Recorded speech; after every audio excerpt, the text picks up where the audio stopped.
নমস্কার বন্ধুরা, মহাপ্রসাদ চ্যানেলে আপনাদের সবাইকে স্বাগত। আজ বানাবো একদম দোকানের মতো রসালো আর ক্রিস্পি বালুশাই। বাড়িতে থাকা খুব সাধারণ উপকরণ দিয়ে এই রকম বালুশাই আজ বানিয়ে আমি আপনাদেরকে দেখাবো।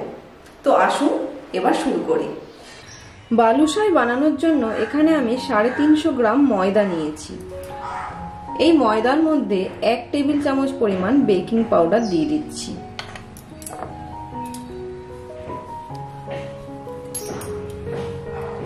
আর দেব স্বাদের জন্য 1 চিমটে মতো নুন। এবার একটা চামচের সাহায্যে ময়দা বেকিং পাউডারটাকে খুব ভালো করে মিশিয়ে নেব। শুকনো অবস্থায় এইভাবে মেশালে বেকিং পাউডার ময়দার সমস্ত জায়গায় খুব ভালো করে মিশে যায়। এখন আমি এর মধ্যে 1/2 কাপ পরিমাণ দেশি গাওয়া ঘি দিয়ে দিচ্ছি। আপনারা চাইলে ঘিয়ের পরিবর্তে তেলও দিতে পারেন, কিন্তু ঘি দিলে টেস্ট অনেক বেশি সুন্দর হয়। এবার এই ঘি দিয়ে ময়দাটাকে প্রথমে খুব ভালো করে মেখে নেব। দেখুন, ঘি দিয়ে আমি খুব ভালো করে ময়দাটাকে মেখে নিয়েছি শুকনো অবস্থাতেই। এই দেখুন, ঘি দিয়ে মাখার পরে এইরকম একটু জড়ো জড়ো হয়ে যাবে। এবার আমি অল্প অল্প করে জল দেব আর ময়দাটাকে এক জায়গায় জড়ো করব। এটা কিন্তু লুচি বা রুটির মতো ওইভাবে মাখা হবে না, মানে ঠেসে ঠেসে মাখা হবে না ময়দাটাকে।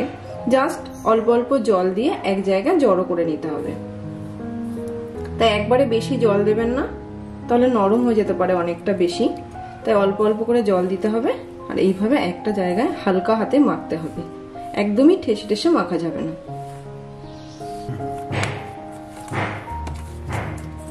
এই দেখুন, আমি ময়দাটাকে অল্প অল্প করে জল দিয়ে এইরকম ভাবে এক জায়গায় জড়ো করে নিয়েছি। দেখতেই পাচ্ছেন, এটা কিন্তু ময়ান দিইনি, জাস্ট এক জায়গায় আমি জড়ো করে নিয়েছি। আমার এই ময়দাটা মাখতে মোটামুটি পরিমাণে 1/2 কাপ মতো জল লেগেছে। এবার এটাকে 15 থেকে 20 মিনিট আমি ঢাকা চাপা দিয়ে রেখে দেব। ততক্ষণ আমি চিনির সিরাপটা বানিয়ে নেব। এখানে আমি 400 গ্রাম চিনি নিয়েছি।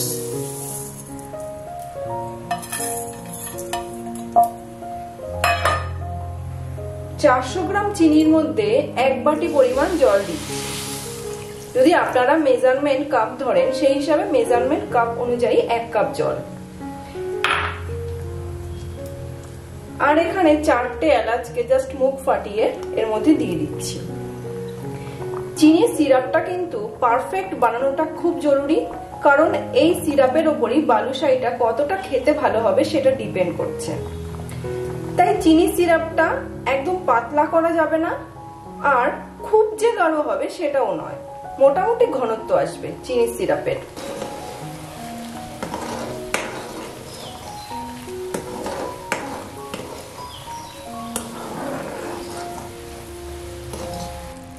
প্রায় 5-6 মিনিট আমি চিনি সিরাপটাকে একটু ফুটিয়ে নিয়েছি।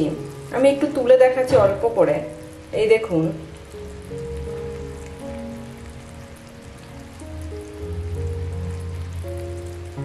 এই দেখুন,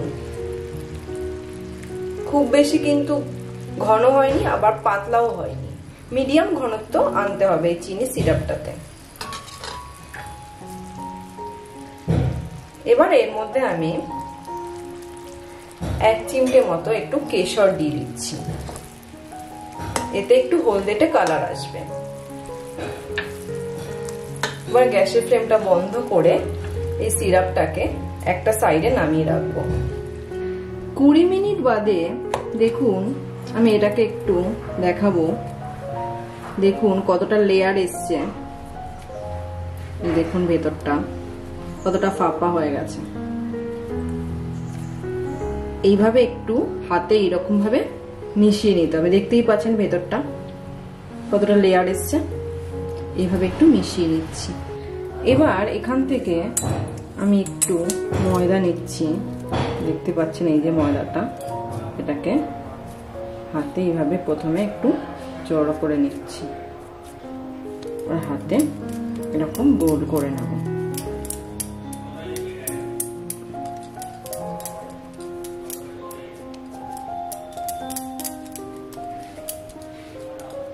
দেখুন, এই যে এটা কিন্তু পুরোপুরি স্মুথ হবে না, বাইরেটা এরকমই থাকবে। বালুশাহী দোকানে খেয়েছেন যেরকম থাকে। এবার হাতের ওপর এটাকে নিয়ে এরকম ভাবে একটু চ্যাপটা করব। দেখতে পাচ্ছেন কেমন চ্যাপটা করেছি। এবার এই যে বেলনি আছে না, রুটি বেলার যে বেলনি, সেটা দিয়ে তার মাঝখানটা দিয়ে এইরকম একটু গর্ত করে দিচ্ছি। আস্তে আস্তে করছি।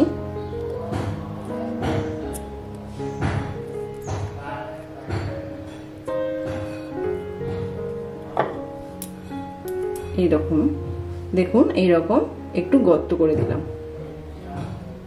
দেখুন কতটা সুন্দর হয়েছে দেখতে। এটাকে একটা সাইডে রেখে দিচ্ছি। একইভাবে বাকি বালুশাহীগুলো বানিয়ে নেব।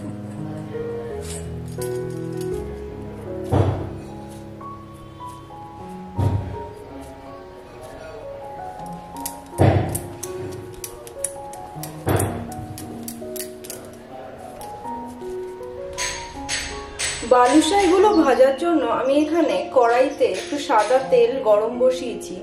তেলটা খুব বেশি কিন্তু গরম হবে না, দেখবেন যখন হালকা একটু গরম হয়ে যাবে তখনই এই তেলের মধ্যে বালুশাহীগুলোকে ছেড়ে দিতে হবে।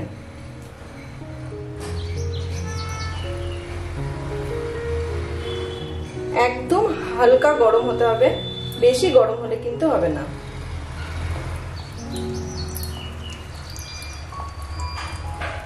এবার হালকা ফ্লেমে এটাকে প্রথমে ভাজতে হবে, একদম লো ফ্লেমে। লো ফ্লেমে এইভাবে একটু ভেজে নেওয়ার পর যখন নিচের দিকটা একটু হালকা গোল্ডেন হয়ে আসবে তখন আমি বালুশাহীগুলোকে এভাবে উল্টে দেব।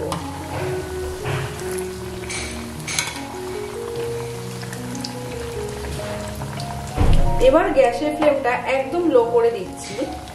একদম লো ফ্লেমে উল্টো দিকটাও ভাজতে হবে। এইভাবে একদম লো ফ্লেমে একটু উল্টে পাল্টে এগুলোকে ভাজতে হবে। খেয়াল রাখতে হবে কোনোভাবেই গ্যাসের ফ্লেম মিডিয়াম বা বাড়িয়ে নেওয়া যাবে না, লো ফ্লেমেই এই বালুশাহীগুলোকে ভাজতে হবে, না হলে ভেতরে কাঁচা থেকে যাবে।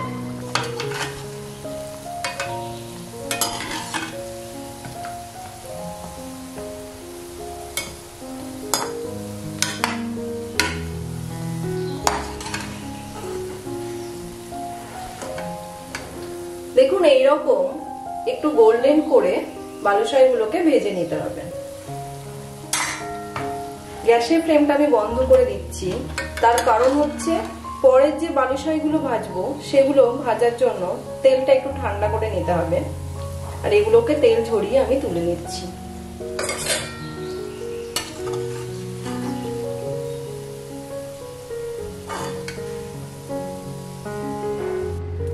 এবার পরের বালুশাহীগুলোকেও এর মধ্যে দিয়ে দিচ্ছি। তেলটা যখন ঠান্ডা হয়ে উষ্ণ গরম থাকবে, মানে বেশি গরম থাকবে না, তার মধ্যে পরের ব্যাচটা আমি দিয়ে দিচ্ছি। এবার গ্যাসের ফ্লেমটা লো করে দিচ্ছি। লো ফ্লেমে একইভাবে এই বালুশাহীগুলোকেও ভেজে নেব।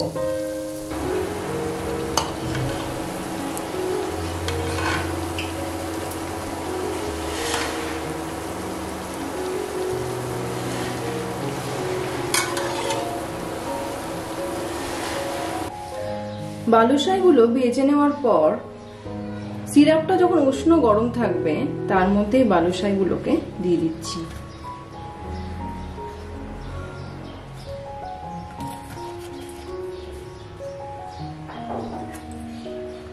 এভাবে একটু সিরাপটা উপরে তুলে দিচ্ছি হাতা দিয়ে।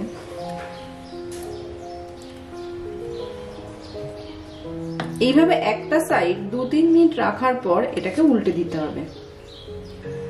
2-3 মিনিট বাদে এটাকে উল্টে দেব।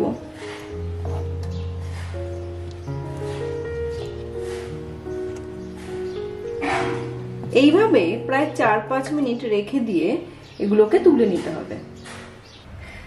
এবার আমি বালুশাহীগুলোকে খুব সুন্দর করে প্লেটে সাজিয়ে নিচ্ছি। দেখুন কতটা সুন্দর হয়েছে দেখতে।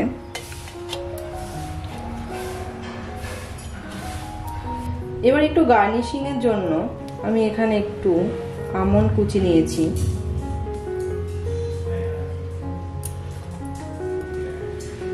দেখতেই পাচ্ছেন কতটা সুন্দর হয়েছে, একদম দোকানের মতো, এবং ক্রিস্পি হচ্ছে, বাইরেটা ক্রিস্পি আর ভেতরটা রসালো। আজকের ভিডিও আপনাদের ভালো লাগলে প্লিজ চ্যানেলটিকে সাবস্ক্রাইব করার জন্য অনুরোধ রইল, আর পাশে থাকা বেল আইকনটিকে অবশ্যই প্রেস করে রাখবেন, তাহলে আমি নতুন কোনো রান্না দিলে তার নোটিফিকেশন আপনাদের কাছে সঙ্গে সঙ্গে পৌঁছে যাবে। আজকের মতো তাহলে এই পর্যন্তই, আবার চলে আসবো পরের পর্বে নতুন কোনো রান্না নিয়ে। ততক্ষণ সবাই ভালো থাকবেন আর সুস্থ থাকবেন।